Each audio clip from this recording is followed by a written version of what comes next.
ایک گاؤں میں رحمت علی لوہار اپنی بیوی زینب اور بیٹے یاسر کے ساتھ رہتا تھا۔ گھر چھوٹا تھا مگر دل بہت بڑا تھا۔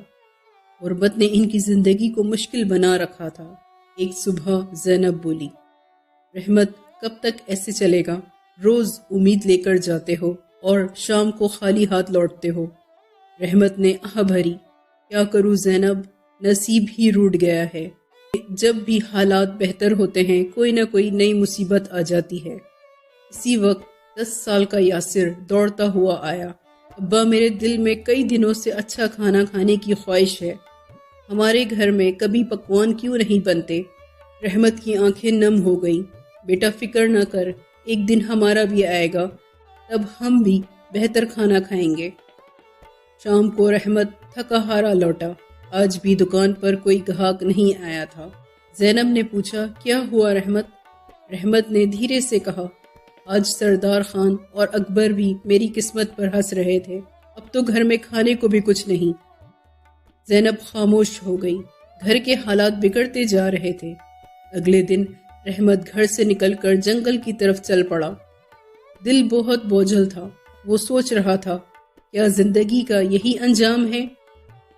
تھوڑی دور گیا تو ایک بزرگ زمین پر گرے ہوئے دکھائی دیے۔ رحمت فوراً ان کے پاس پہنچا، بابا آپ ٹھیک تو ہے نا؟ بابا بولے، بیٹا میرے پاؤں میں موچ آ گئی ہے، کئی دنوں سے یہاں پڑا ہوں، پانی نہیں پیا۔ رحمت گھبرا گیا، بابا آپ فکر نہ کریں، میں ابھی آپ کے لیے پانی لاتا ہوں۔ بابا نے اپنا ڈونگا دیا اور بتایا، 2 میل دور ایک تالاب ہے، وہاں سے پانی لے آؤ۔ رحمت چلتا گیا، جب تالاب پر پہنچا تو اچانک پانی سے دھواں اٹھا اور دھواں ایک ڈائن میں بدل گیا۔ رک جا انسان، یہ میرا تالاب ہے، اگر پانی چاہیے تو میری پہلی کا جواب دے، غلط دیا تو میں تجھے مار دوں گی۔ رحمت نے ہمت جمع کی اور کہا، پوچھو۔ ڈائن بولی، ایسا گھر جو ہر سمت کھلا ہو، روشنی ہو مگر دروازہ نہ ہو، دیوار نہ ہو زمین نہ ہو، بتاؤ وہ کیا ہے؟ رحمت نے سوچ کر کہا، وہ انسان کا دل ہے جو ہر سمت کھلا ہوتا ہے، روشنی بھی رکھتا ہے اور اندھیرا بھی۔ ڈائن حیران رہ گئی، پھر ہنس کر بولی، تو پہلا انسان ہے جس نے صحیح جواب دیا، جا جتنا پانی لے جا سکتا ہے لے جا۔ رحمت نے پانی بھرا اور بابا کے پاس لوٹ آیا۔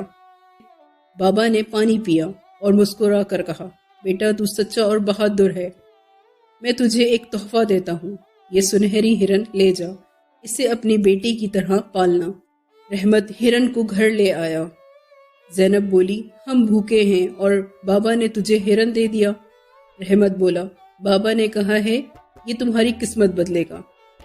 یاسر خوش ہو گیا، ابا یہ ہرن تو میرا دوست بن گیا ہے۔ ہرن بہت خوبصورت تھا، پورے گاؤں میں چرچا ہو گیا۔ کچھ دن بعد ملک اسد آیا۔ رحمت، یہ ہرن مجھے دے دو، جتنی قیمت چاہے لے لو۔ رحمت نے انکار کر دیا، یہ تحفہ ہے، بیچ نہیں سکتا۔ پھر ایک تاجر آیا مگر رحمت نے اس سے بھی انکار کر دیا۔ زینب ناراض ہوئی، ہم غریب ہیں، تو پھر بھی انہیں ہرن نہیں بیچ رہا۔ رحمت نے نرمی سے کہا، زینب یہ میری اولاد جیسا ہے، اسے بیچنا بھی گناہ ہوگا۔ دن گزرتے گئے۔ اسی دوران بادشاہ سلیمان کی بیٹی شہزادی نور ایک عجیب بیماری میں مبتلا ہو گئی۔ راجگروں نے بتایا علاج ایک ہی ہے، ایک مایاوی ہرن کا آنسو اور ایک سچا غریب انسان کا آنسو جب ملیں گے تو جادوئی پھول بنے گا جو شہزادی کو ٹھیک کرے گا۔ بادشاہ نے ہر جگہ تلاش کی، آخر سنا کہ ہرن ایک لوہار کے پاس ہے۔ بادشاہ خود اس کے گھر پہنچا، رحمت مجھے وہ ہرن دے دو، میں تجھے سونا چاندی دوں گا۔ رحمت نے انکار کیا، نہیں حضور، یہ میرے لیے اولاد جیسا ہے۔ بادشاہ نے غصے میں کہا، سپاہیوں اسے پکڑ لو، ہرن محل لے جاؤ۔ رحمت نے التجا کی، بس ایک بار اسے گلے لگانے دو۔ بادشاہ نے اجازت دی۔ رحمت نے ہرن کو سینے سے لگایا، دونوں کی آنکھوں سے آنسو بہنے لگے اور زمین پہ گرے، وہیں سے ایک نیلا پھول اگ آیا۔ بادشاہ چونک گیا، پھول لے جا کر شہزادی کے جسم سے لگایا گیا، شہزادی فوراً تندرست ہو گئی۔ بادشاہ نے رحمت سے کہا، میں نے تم پر ظلم کیا، تم سچے انسان ہو، اب سے تم میرے مشیر ہو اور تمہارا گاؤں تمہیں دے دیا جاتا ہے۔ اس طرح سے یوں رحمت علی کی محنت، سچائی اور محبت نے اس گاؤں کی بھی قسمت بدل دی اور ان کی بھی۔